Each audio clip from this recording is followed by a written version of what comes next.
Homeowners, if your roof deck looks like this, it's not good. Why? Because there's gaps in between the wood. I just put a nail, and look, it's not holding anything. I can just take it out. So by the building codes, if we find a decking like this, we have to put 1/2-inch plywood on top of it to get a solid nailable surface. It's not because we want to do it, it's because the building codes tells us to do the right way. So if you're planning on getting your roof replacement, make sure you hire a company that knows what they're doing and knows your building code. The ICBO, International Conference of Building Officials, code, now known as the International Building Code, IBC.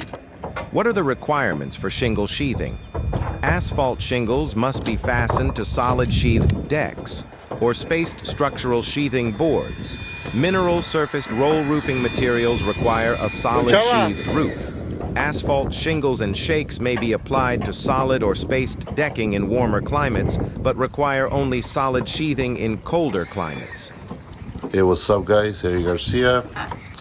I found this video on TikTok, and I think it was a TikTok, and I saved it.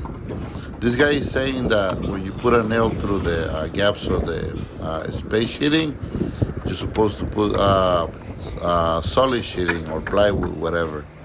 That's total bullshit, okay? I've been doing roofs for over 30 years.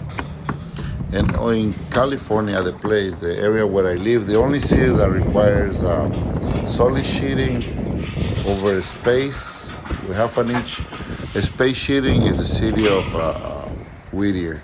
I don't know why they have they only made up their own codes, and they won't pass you if you don't install plywood over solid sheeting.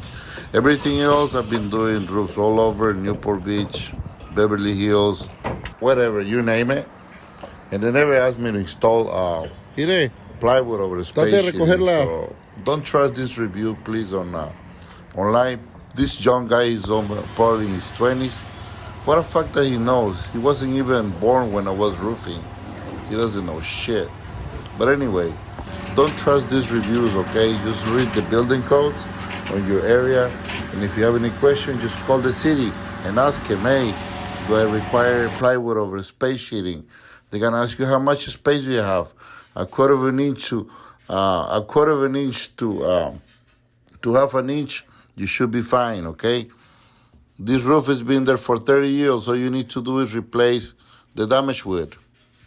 And remember, you only require solid sheeting when you got more than 1/2 inch of opening between boards, okay? It's called a space sheeting. Like this, you see?